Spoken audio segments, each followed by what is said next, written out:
నీతి, నిజాయితీ, నిబద్ధతే ఆయుధాలుగా ప్రజా సంక్షేమమే రైతు సంక్షేమంతో మొదలవుతుందనే లక్ష్యంతో మనందరి ఆశయాలను నిజం చేసేటటువంటి కర్షకుడుగా మారినటువంటి మనందరి గౌరవ ముఖ్యమంత్రి వర్యులు శ్రీ నారా చంద్రబాబు నాయుడు గారిని తమ అమూల్యమైనటువంటి సందేశాన్ని మన రైతులను ఉద్దేశించి ప్రసంగించవలసిందిగా ఆహ్వానం పలుకుతూ కేవలం 2 అంటే 2 ఏళ్లలో సాకారమయ్యేటటువంటి 175 గేట్ల ఆధునీకరణకు సంఘీభావంగా జరుగుతున్నటువంటి ఈ సభకు మహోన్నతమైనటువంటి మీ చప్పట్లతో వారికి స్వాగతాన్ని తెలియజేయవలసిందిగా కోరుతూ ఉన్నాం.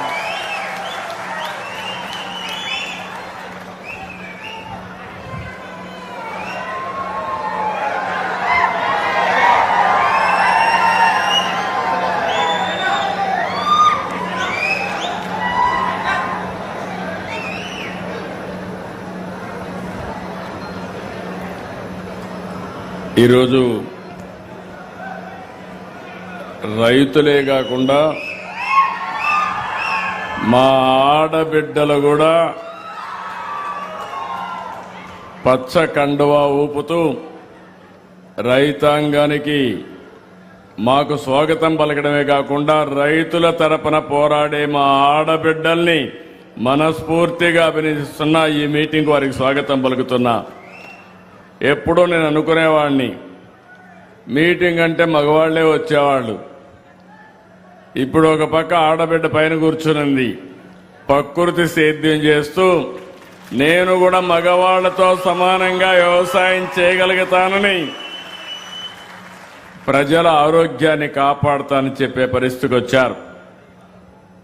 ఇలాంటి మంచి కార్యక్రమంలో సహచర మంత్రివర్గ సభ్యులు నిమ్మల రామానాయుడు గారు, ఇప్పుడే దుర్గేశం గారు వెళ్ళారు, దుర్గేశం గారు, అదే మరిగా వాసంశెట్టి సుభాష్ గారు, గౌరవ పార్లమెంట్ సభ్యులు గంటి హరీష్ మాథూర్ గారు, సీనియర్ నాయకుడు, ఎప్పుడు కూడా ప్రజల్లో ఉండే వ్యక్తి బండారు సత్యానందరావు గారు,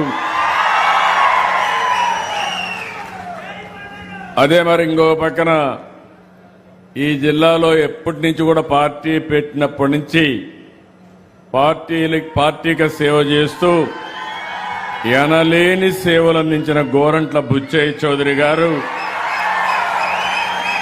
గౌరవనీయులు శశిభూషణ్ గారు, జిల్లా కలెక్టర్ గారు, నా పక్కన కూర్చున్న 2 బెనిఫిషరీస్ చూస్తే శాంతకుమారి గారు, మన్నే రాంబాబు గారు,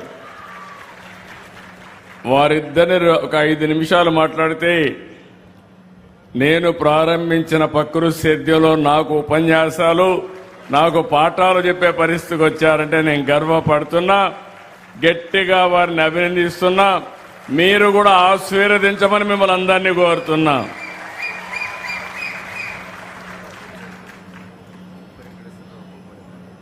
అదే మరి ఇక్కడ కొవ్వూరు ఎమ్మెల్యే ముప్పడి వెంకటేశ్వరరావు గారు కూడా ఉన్నారు. తొందరలోనే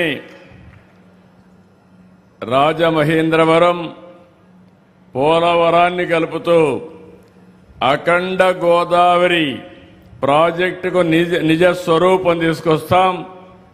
రేపు రాబోయే సంవత్సరమే మనకు గోదావరి పుష్కరాలు వస్తున్నాయి. ఇదొక చరిత్ర. గోదావరి పుష్కరాల కంటే ముందే పోలవరం పూర్తి చేసి జాతికి అంకితం చేస్తామని ఈ సభలో మీ అందరికీ విజ్ఞప్తి చేస్తున్నా.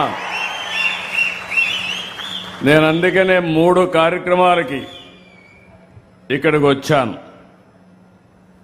ఒకటి మీరు చూస్తే గోదావరి డెల్టాకు కీలకమైనటువంటి ధవళేశ్వరం బ్యారేజ్ గేట్లన్నీ ఆధునీకరణ చేయడం, 153 కోట్లు, 117 గేట్లు ఇవి పెట్టడమే కాకుండా పూర్తిగా మరమ్మతులు చేసి ఈ ప్రాజెక్ట్ని కాపాడే బాధ్యత తీసుకున్నాం.